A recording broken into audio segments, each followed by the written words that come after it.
Saba ka dire, saba ka dire.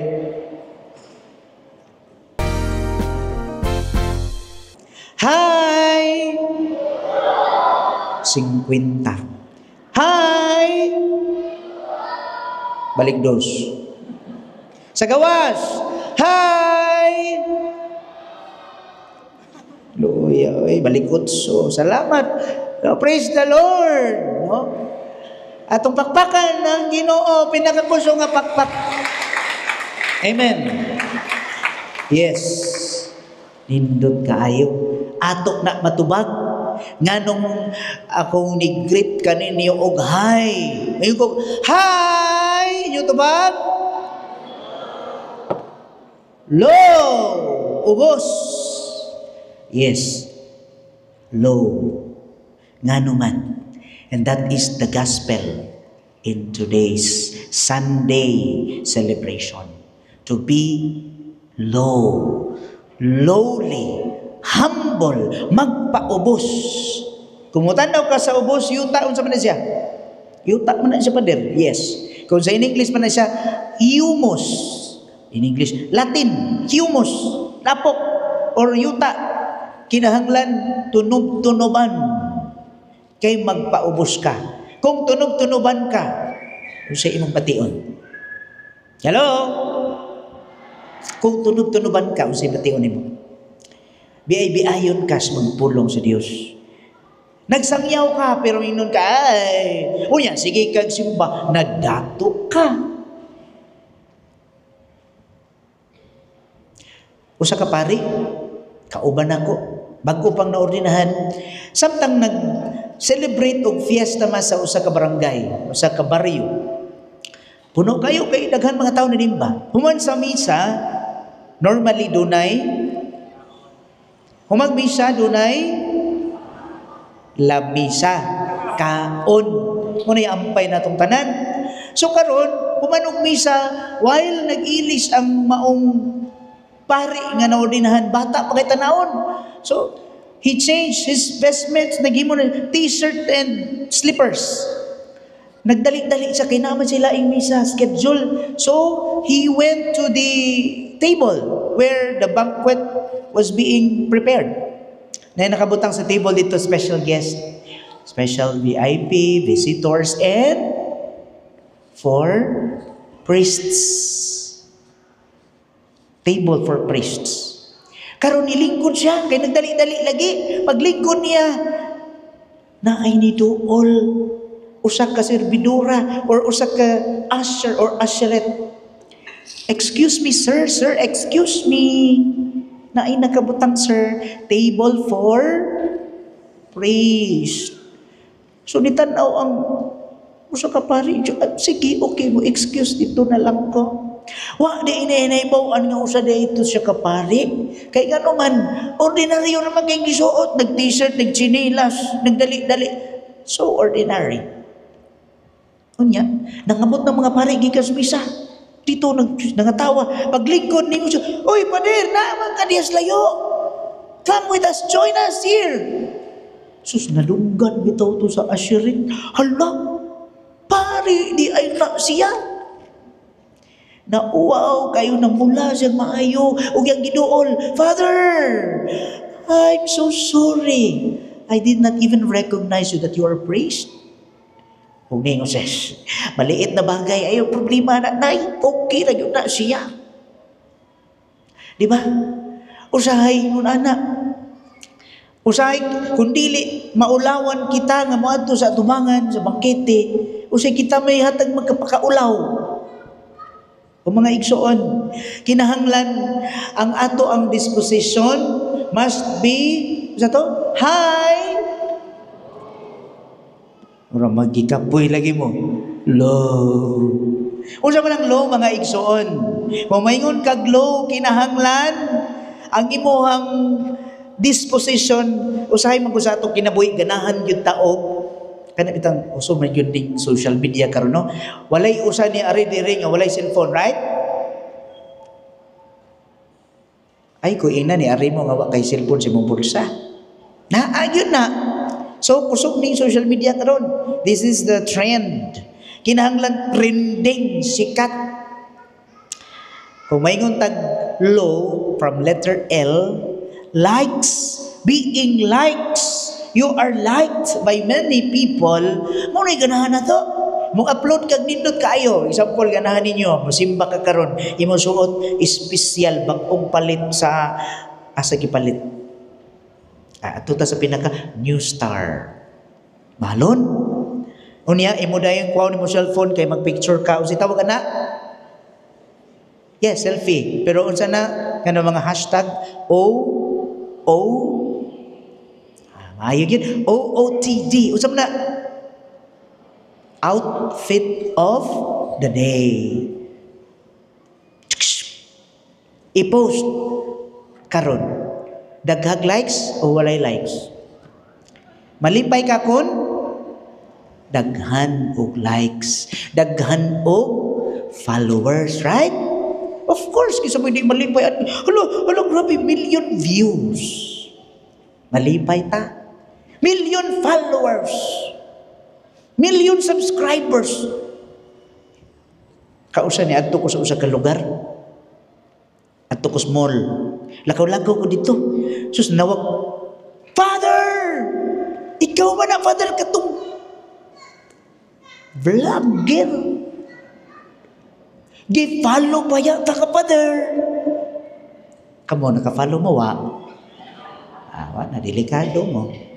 Gawas yun mo ron. May follow ko ninyo, ha? Ni follow ba ako ni mo, Father? Kita ba ako ni mo, Father? Kaya nakaharo ka tanan, di mo gipangbuhat, Father. Lingaw kay ko ni mo. Pangutan ako, nalipay ko, wa? Nalipay ko, wa? Wa ko nalipay kay wa pa man mo ka-follow. Nalipay ko nga wala san. Ngano man? Nalipay ko kay naka-follow siya. Yes. Pero nag-uol ko kay ang iyang giingon, lingaw kaayo ka. Maurag yun na ang punto sa akong vlog, lingaw. Sakita sa duwi.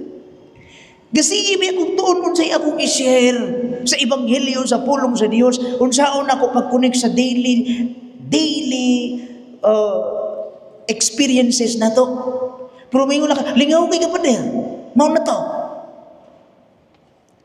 Mao na, maundang na lang ko. Kaya nga naman, ni-follow lang magkatungod na ko. You are not following the content, the God's word and message that I'm trying to convey. Kay mas nalingaw raman ta. Ni gusto na to, lingaw. Muna'y kuwang. Muna di gusto sa Ginoo. Nga kung ikaw na gani masintro, the center of attraction, nga mutambong ka, matod pa in our gospel, nun sige nga, naminaw mo? Naminaw mo wa? Unsa man ito? Gangangar mo nga bakbak ninyo koy. Unsa gingon sa gospel? When you are invited by someone to a wedding banquet, do not recline at table in the place of honor. So we will not take it literally. Sa ato kinabuhi ganahan gyud tag honor, prestige, pride, sikat, di ba? Kinahanglan center of attraction. Pero mo ni di gusto sa Ginoo. Gusto niya adto lang kas likod. You must be lowly. You must humble yourself, as it is being said, for everyone who exalts himself will be humbled, and for those who humble himself will be exalted. Muni problema kay sa ato kinabuhi karon gusto magyuta nga mailan, regardless of who we are. Mas ganahan tag sikat, mas ganahan tag giilata. The problem here is that we tend to follow those persons nga lingaw. Kinsa ng mga personalities nga ganahan ta, naisikat kayo. Kusog kayo ron nga mga sikat sa social media, kanang mga concert nga ang tanang tao bisag nagkadiin-diin mo tambong, puno kaayo. Kung diri ni awas na dito sa mot. Labi na concert ni kisa. Ni Abi na kog Bible character Elias, si Elias man di ay katong kusog kayo sa tuyang tugtog. Ha? Kamaon lagi ni sila sa to. Saba ka dire. Saba ka dire. Saba ka dire. Nya mo nay ampay nato. Ampay nato na, di ba? Malingaw gid kay kadaghanan liban ni mga kabataan. Tanaw, lingaw ka ay gan. Sawa ka dire, sawa ka dire. Lisod ka ayo ba? Unya nga to ang espirituhanon kinabuhihay naman. Gusto lagi ta og sikat, gusto tag bida, gusto tang mailhan sa tanan. Pero ang mensahe igsuon, ayaw in taon magpakita sa imong garbo. Nga ikaw may nailhan sa tanan, ikaw may sikat, ikaw may gamhanan, ikaw may dunay authority, ikaw maoy labaw. God will not be pleased to that kind of character. Nung balik ta, Father, follower ko nimo. Kunya, follow ka, unsa may nakuha nimo. Wah, sayang. Better to end this venture nga masigita og inana.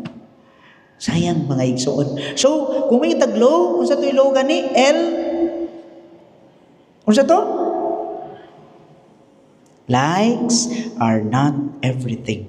Oh, offering without letting any others seeing you. Kung maghatag ka, kung magpakaon ka, kung magpabangkiti ka, invite ka tong mga tao way ikabalos nimo. Ato raman sa tamang-imbitan at itong mga adonahan, sikat, mga maayo. Apil ng mga pari, pakanon maayo, bisan nung di na mo kaon yapon. Tawanan yun yung mga pari, no? Bisan sa digid, gutman. Sa una, matod pa lagi nga, sa una wa pa na pari, di yung katagnon karon mga pari na ka. Bisag di ka mo kaon, padir kaon jud lagi padir. Unsay ingnon sa pari, ala tugutan.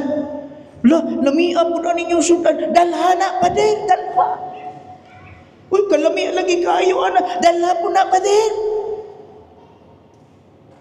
Uy, imong anak lami, dalha pud na padir imong anak. Sudah mauna. Busa mga igsoon, ang message is humility is the truth. Saint Augustine says 3 words. One of the most important character to have 3 words. First is humility. Second, humility. Ikatulo, humility. Lahi ng false humility, ha? Nga, okay naman dyan ko kaayo. Okay, no problem. Magpaupos. Pag-abot sa talikod,